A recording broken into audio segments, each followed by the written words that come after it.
Hello mga ka-Don Mekaniko. Ayan o. Meron tayong ginagawa dito ng Isuzu MUX. So, ang gagawin natin dito is lilinisin natin yung kanyang EGR intake. Tapos tayo magpapalit ng throttle body. Yan. Kasi ang problema nito, namamatay itong makina. Napalitan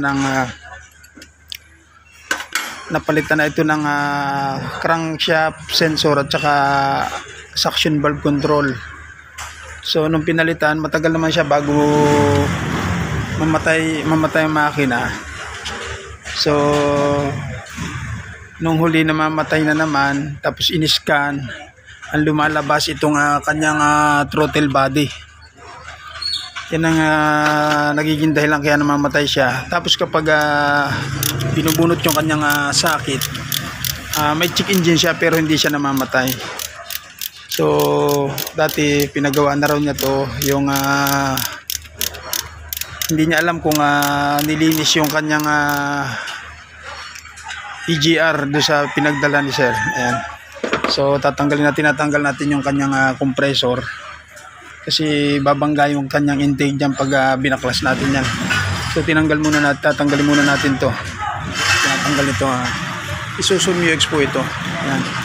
So magbabaklas din tayo ng tubo papunta rin sa kanyang exhaust manifold. Ito yung nasa ibabaw.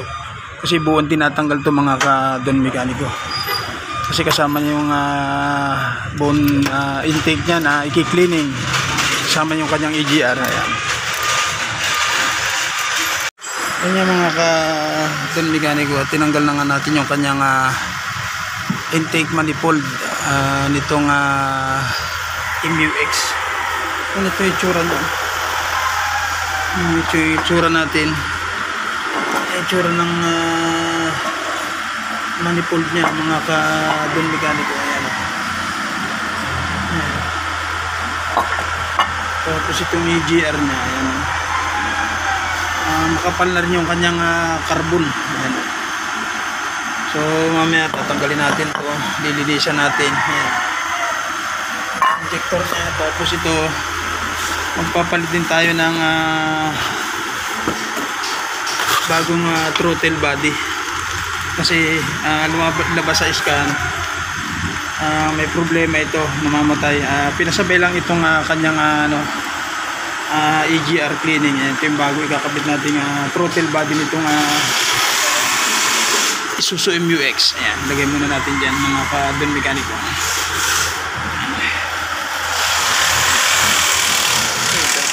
Itsura niya mga. So mamaya lilinisin pa natin to, yung labi ng kanyang kilid ng pinagkakabitan ng kanyang intake manifold. So ang ginawa natin dyan, binaba natin itong compressor kasi may bracket dyan kasi tumatama dito yung pag tinanggal. Ayan. Yan ang paggawa nitong paglinis. Tapos yung tubo nyan tinanggal natin papunta rin sa kanyang ito, tinanggal natin yan. Ito yung papunta rin sa kanyang intake. Ayan. Nandiyan pa nga yung kanyang gasket mga ka-Don Mekaniko.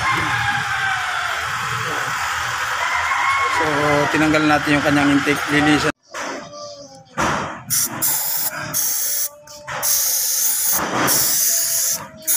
Brasin mo. Nugasan na ng yan sir, ng gas. Pinapandalan namin ng carb cleaner yan. Ayan. Para makita mamaya yung resulta kung malinis na malinis siya.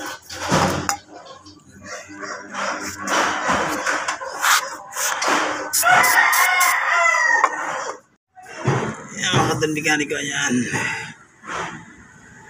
Ayan nalinis na natin itong valve nito. Ayan. Ito yung mga piece yung tinanggal natin. Babalikan natin mamaya. Ito yung sa Isuzu MUX.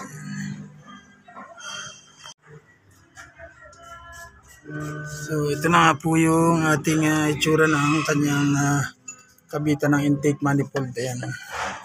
Nalinis na po natin yan. Ang ginawa natin dyan Pinunasan natin. Kasi hindi naman pwedeng sprayan kasi papasok doon yung carbon sa loob. Hindi pwedeng hanginan yan kasi baka kumalang sa valve yung kanyang carbon. Kasi pag kumalang sa valve yung carbon yan, papalyado itong makina. Ayan. Pinunasan lang natin yan mga ka-Don Mechanic.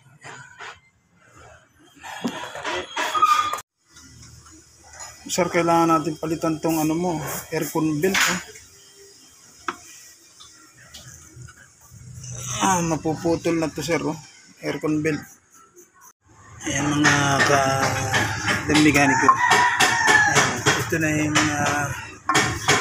nililis nating intake. Ayan na yung EGR nya. Ayan. Nilinis na natin yan mga ka-Don Mechanic. Ayan. Lalagyan na lang natin ng bulb. Ayan. Yung tabi kanina yan. Papalitan na lang natin ng bulb. May block yan guys.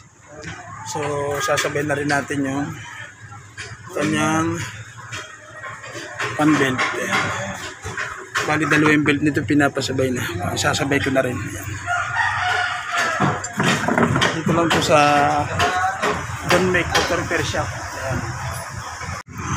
Ayan na mga ka-Don Mechanico, ito nga yung papalitan nating throttle body. Yung bagong throttle body nitong Isuzu MU-X. So ito na po yung nilinis natin.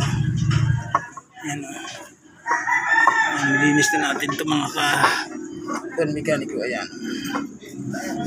Simboli na lang natin, sasalpak na lang natin ito dito sa kanyang makina.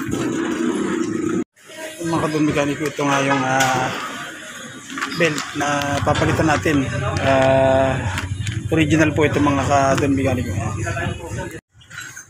Ayan mga ka-Don Mechanic. Ayan. Kinakabit na natin yung kanyang intake manifold. Konting oras na lang to mga ka-Don Mechanic. Andar na to. Test lang, medyo maskip lang talaga ang pagpapasok sa lubot. Ayan, sa butas pala. Ayan. Ayan, nakalagay na po yung ating intake. Hinihigpitan na lang natin.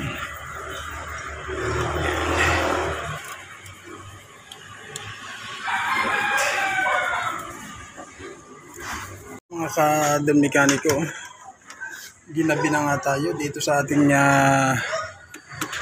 nilinis na EGR nitong Isuzu MU-X. Ayan, papaanda rin na lang natin to mga ka-Don Mechanic. Ayan, bagong throttle niya, bagong throttle.